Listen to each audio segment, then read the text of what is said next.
Good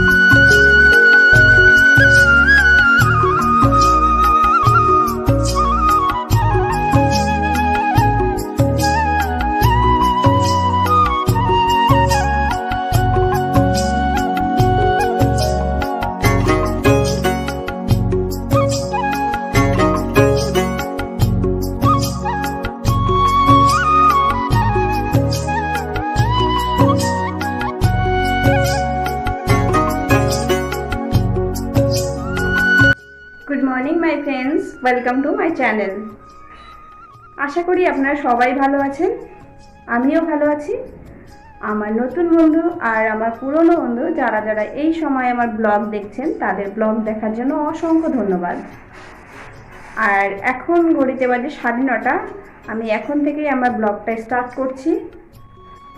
আজ school ছুটি ছিল, সেই জন্য ঘুম থেকে উঠতে লেট হয়ে গেছে আর কাজগুলোও লেট হয়ে গেছে। এবার আমি তাড়াতাড়ি কাজগুলো সেরে নেব, তারপর আপনাদের সাথে কথা হচ্ছে রান্নার সময়। আমি আজ আপনাদের সঙ্গে একটা নতুন রেসিপি শেয়ার করব, তাহলে দেখতে থাকুন। রান্নার জন্য নিয়েছি আমি 5টা কাঁচা লঙ্কা, কালো সর্ষে, আর নিচ্ছি হলুদ সর্ষে আর 1 চামচ পোস্ত। এবার সবগুলোকে একটা পেস্ট বানিয়ে নেব। দেখুন এখানে আমি নিয়ে নিয়েছি 6টা ডিম। ডিমগুলোকে সেদ্ধ করে নিয়েছি আর ডিমের খোসা ছাড়িয়ে এভাবে চাকুর সাহায্যে একটু কেটে নিতে হবে, যাতে মশলাগুলো ভালো করে ভিতরে পৌঁছতে পারে। এক এক করে সব ডিমগুলোকেই এভাবে কেটে নেব। এবার আমি এটাকে একটু হালকা ভেজে নেব। গরম কড়াইতে দিয়ে দেব 2 চামচের মতো সর্ষের তেল। তেলটা আপনারা আপনাদের পরিমাণ মতো ব্যবহার করতে পারেন, কিন্তু ভাজতে অল্প তেলেই হয়ে যাবে। এবার গরম হওয়ার পর ডিমগুলোকে আমি তেলের মধ্যে দিয়ে দিচ্ছি। নেড়ে চেড়ে হালকা ভেজে নেব। মাত্র 1 থেকে 2 মিনিটের মতো লো ফ্লেমে রেখে ডিমগুলো ভেজে নেব, জাস্ট একটু কালার হয় যেন। এটা একদম সম্পূর্ণ রেসিপি, আমি প্রথম রান্না করছি এটা, তাই আপনাদের সঙ্গে শেয়ার করলাম। দেখুন ডিমগুলো ভাজা হয়ে গেছে, এবার আমি তুলে নিচ্ছি। আপনারা সর্ষের পেস্ট ছাড়াও সর্ষে পাউডার যে বাজারে পাওয়া যায় সেটা দিয়েও রান্না করতে পারেন। এবার নিয়ে নিচ্ছি আমি এখানে 3 থেকে 4 চামচ টক দই। দইটা বেশি টক নেবেন না, দইটা ফ্রেশ হলেই ভালো হয়। এবার ভালো করে ফেটিয়ে নেব। দেখুন দইটাকে ভালো করে ফেটিয়ে নিয়েছি। এবার দইটাকে সরিয়ে নিচ্ছি। এবার নিয়ে নিচ্ছি একটা টিফিন বাটি। এবার যেই সর্ষে আর পোস্তটা পেস্ট বানিয়ে নিয়েছি সেটা আমি ঢেলে দিচ্ছি, আর তারপরে দিয়ে দিচ্ছি এই টক দইটা। এর মধ্যে দিয়ে দেব 2 থেকে 3 চামচের মতো সর্ষের তেল। তেলটা অবশ্যই পরিমাণ মতো ব্যবহার করবেন, নিজেদের ইচ্ছা অনুযায়ী তেলটা ব্যবহার করবেন। এবার ভালো করে এর সাথে মিক্স করে নেব। এবার এর মধ্যে দিয়ে দিচ্ছি স্বাদ মতো লবণ, দিচ্ছি 1/4 চামচ হলুদ গুঁড়ো। এবার এই দুটোকে ভালো করে মিক্স করে নেব। দেখুন মিক্সটা কিন্তু খুব ভালো করে নিতে হবে। মিক্স হয়ে যাওয়ার পরে এবার দিয়ে দেব এর মধ্যে এক এক করে ডিমগুলোকে। এভাবে ডিম ভাপা রান্না করলে খেতে ভীষণ সুস্বাদু হয়। আপনারা অবশ্যই একবার ট্রাই করবেন আর আমাকে জানাবেন।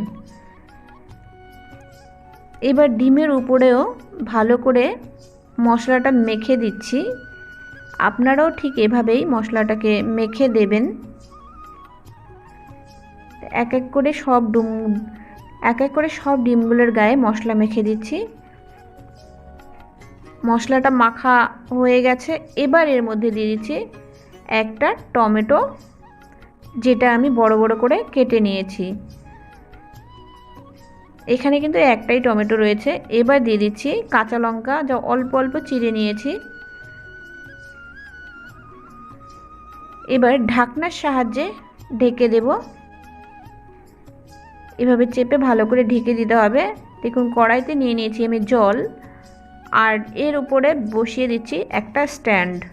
আপনাদের কাছে যদি স্ট্যান্ড না থাকে তার পরিবর্তে একটা বাটিও ব্যবহার করতে পারেন। এবার স্ট্যান্ডের উপরে দিয়ে দিচ্ছি টিফিন বাটি। স্ট্যান্ডের উপরে দিলে ভালো হয়। এবার ঢাকনা দিয়ে ঢেকে দিচ্ছি, কারণ জলের মধ্যে টিফিন বাটিটা বসালে ভেতরে জল ঢোকার সম্ভাবনা থাকে, সেই জন্য বাটি কিংবা স্ট্যান্ড ব্যবহার করবেন। 7 থেকে 8 মিনিট পর আমি ঢাকনাটা তুলে নিয়েছি। আর এরপর আমি গ্যাসটাকে বন্ধ করে দেব আর এভাবেই ঢেকে 10 মিনিটের মতো রেখে দেব।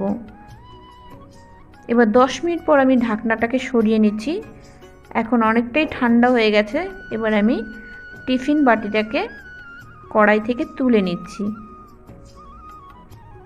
খুব সাবধানে তুলে নিতে হবে। আর এবার আমি ঢাকনাটাকে খুলে নেব, আপনাদের দেখাচ্ছি। দেখুন একদম সেদ্ধ হয়ে গেছে। লঙ্কা আর টমেটো দেখেই বোঝা যাবে যে সেদ্ধটা ভালো মতো হয়ে গেছে। এবার আমি এই টিফিন থেকে অন্য একটা পাত্রে তুলে নিচ্ছি। দেখুন দেখতে কত সুন্দর হয়েছে আর খেতেও কিন্তু ভীষণ সুস্বাদু। আপনারা বাড়িতে অবশ্যই ট্রাই করবেন। আর বানাতেও বেশি সময় লাগে না আর বেশি মশলাও দরকার হয় না। রেসিপিটা বানানোর জন্য আপনাদের কাছে অনুরোধ রইল, বানিয়ে আমাকে অবশ্যই কমেন্ট সেকশানে জানাবেন।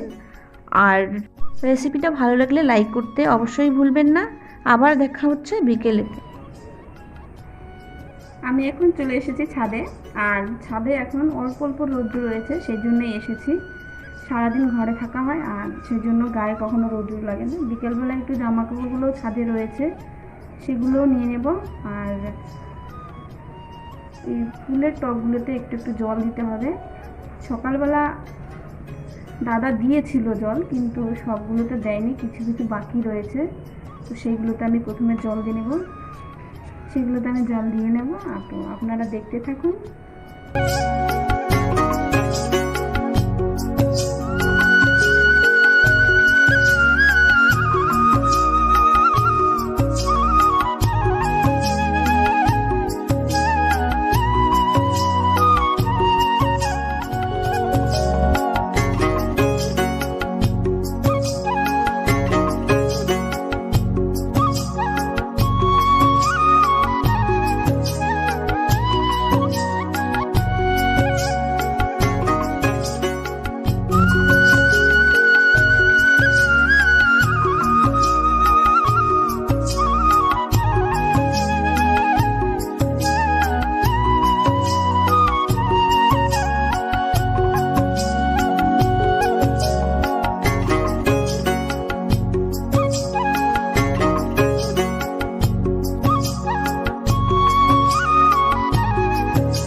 বন্ধুরা, আমি ছাদের থেকে নিচে চলে এসেছি।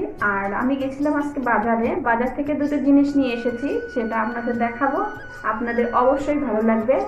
আর আমি কিন্তু এই দুটোর নাম জানি না, আপনারা অবশ্যই নামটা আমাকে বলে দেবেন কমেন্ট সেকশনে। দেখাচ্ছি তাহলে।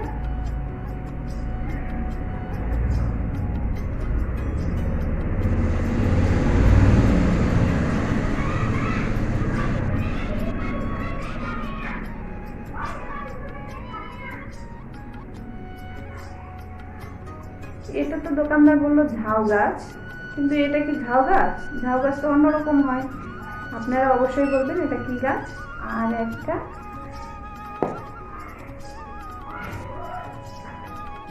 এই দেখুন,